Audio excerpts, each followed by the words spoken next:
GS9 news Marathi channel व Sillod express newspaper मध्ये आपलं स्वागत आहे। सत्य, स्पष्ट आणि निर्भीड पत्रकारितेचा विश्वास। हिरे वैद्यकीय महाविद्यालय आणि सर्वोपचार रुग्णालयातील प्रलंबित समस्या तातडीने सोडवून रुग्णांची होणारी गैरसोय थांबवावी अशी मागणी धुळे जिल्ह्यातील शिवसेना उद्धव बाळासाहेब ठाकरे पक्षाच्या वतीने करण्यात आली। धुळे जिल्हा प्रतिनिधी गोकुळ देवरे। माझी ही मी ड्युटीज करतो आहे। सर्वप्रथम महाराष्ट्र शासनाचे आभार। 3 पक्षांचं सरकार आहे, त्या सरकारने मला या पदावर बसण्याची संधी दिली आणि माझी नियुक्ती केली, त्यांचे मी आभार मानतो। शिवसेना नेहमीच रुग्णहिताकरता आक्रमकतेने आग्रही असते।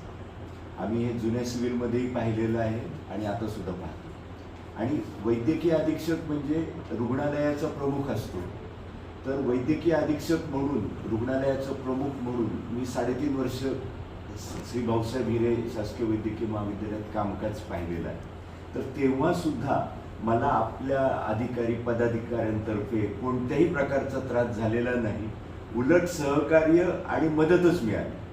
आणि परंतु फीडबॅक आवश्यकच असतो। ज्या काही त्रुटी आहेत त्या आम्हालाही माहिती आहेत। काही आपण पेशंटच्या नातेवाईक यांच्याशी इंटरॅक्ट करून काही जण आमच्याकडे येऊ शकत नाही, ते आपल्याकडे आले आणि आपल्याशी त्यांनी संपर्क साधून समस्या मांडल्या। त्या समस्या आपण मला सांगितल्या आणि त्या समस्याच्या त्यांच्या ज्या प्रश्नाच्या माध्यमातून त्याची उकल कशी करता येईल यासाठी सुद्धा आपण प्रयत्नशील राहू। मी तर सकाळी 8 वाजता राऊंड घ्यायला सुरुवात केलेली आहे। तर सकाळी 8 वाजता यायचं, राऊंड घ्यायचा, म्हणजे आपला बाह्यरुग्ण विभाग हा सकाळी 8 ते दुपारी 2 या कालावधीसाठी आपण उघडा ठेवलेला आहे।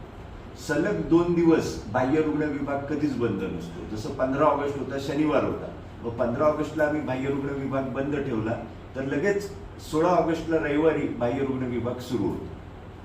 बाह्यरुग्ण विभागातच एक्सरे मशीन आणि अल्ट्रासोनोग्राफी मशीन यायला पाहिजे आणि तिथंच सगळ्या चाचण्या व्हायला पाहिजेत। बाह्यरुग्ण विभागाचे पेशंट रुग्णालयाच्या आत नाही यायला पाहिजे, म्हणजे मग गर्दी वाढते, मग घाण होते, थुंकतात वगैरे असं। तर ते फक्त वॉर्डमधल्या पेशंटसाठीच हे व्हायला पाहिजे। तर त्याच्यासाठी सुद्धा आपण प्रयत्नशील आहोत आणि लवकरच तो सुद्धा प्रश्न मार्गी लागेल। स्वच्छतेच्या बाबतीत आता आपण रोज सकाळी 8 वाजता राऊंड घेणार, तर ते मग ती स्वच्छता, बाह्य स्वच्छता आणि अंतर्गत स्वच्छता तेही होईल। आपण 4 ऑगस्ट पासूनच इथल्या लिफ्ट सुरू करून टाकलेल्या आहेत। आता त्या लिफ्टमध्ये पेशंटचे नातेवाईक थुंकतात, त्याचे फोटो मला आलेले आहेत। तर आपण म्हणजे आम्ही आमच्या स्वच्छता दूतांना हे निर्देश दिलेले आहेत की आपण स्वच्छता दूत आहोत, स्वच्छता करणं आपलं काम आहे। थुंकलेलं आहे ना तर ते स्वच्छ करावं, परंतु जागोजागी येथे थुंकू नका, स्वच्छता राखा, रुग्णालय हे मंदिर आहे, असं आम्ही ते करतोच आहोत। GS9 न्यूज मराठी चॅनल व सिल्लोड एक्सप्रेस न्यूजपेपर आमचं न्यूज चॅनल सबस्क्राइब करा, लाईक करा, फेसबुक पेज फॉलो करा आणि ही बातमी जास्तीत जास्त शेअर करा। धन्यवाद। हिरे वैद्यकीय महाविद्यालयाच्या अधिष्ठातापदी धुळे शहरातीलच आदरणीय डॉक्टर अजित पाठक सर यांची या ठिकाणी नेमणूक झालेली आहे। त्यानिमित्ताने आज शिवसेना उद्धव बाळासाहेब ठाकरे पक्षाच्या वतीने त्यांचा सत्कार करण्यासाठी या ठिकाणी आम्ही आलेलो होतो। गेल्या 3.5 वर्षापासून वैद्यकीय अधीक्षक म्हणून डॉक्टर अजित पाठक सरांनी अत्यंत उत्तमरित्या या रुग्णालयाच्या कारभाराची देखभाल या ठिकाणी केलेली आहे। काही महत्त्वाचे प्रश्न हिरे वैद्यकीयच्या सर्वोपचार रुग्णालयाचे जे वारंवार या ठिकाणी भेडसावत असतात त्याबाबत आम्ही या ठिकाणी चर्चा केली। जसं की टुडिको सोनोग्राफी ज्या पेशंटची होती ते डॉक्टर संध्याकाळी या ठिकाणी येत असतात। OPDसाठी येणाऱ्या रुग्णांना एक्सरे करता त्या ठिकाणी 23 नंबरला जावं लागतं। अंतर्गत काही महत्त्वाच्या स्वच्छतेच्या संदर्भामध्ये आम्ही या ठिकाणी चर्चा केली।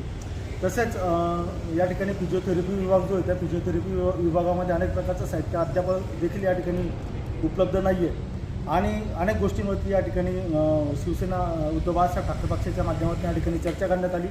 सर्व प्रश्न सोडवण्याचं आश्वासन या ठिकाणी आदरणीय अजित पाठक सरांनी या ठिकाणी आम्हाला दिलेलं आहे। आणि महत्त्वाची गोष्ट म्हणजे की या रुग्णालयामध्ये जेही या ठिकाणचे जेही काही विभाग आहेत त्या विभागात कार्यरत असणारे जे PG स्टुडंट आहेत त्या PG स्टुडंट त्या ठिकाणी अनेक पेशंटला त्या ठिकाणी अरेरावी पद्धतीने उत्तरं देत असतात, त्यांच्यावरती देखील कारवाईची या ठिकाणी आम्ही मागणी केलेली आहे।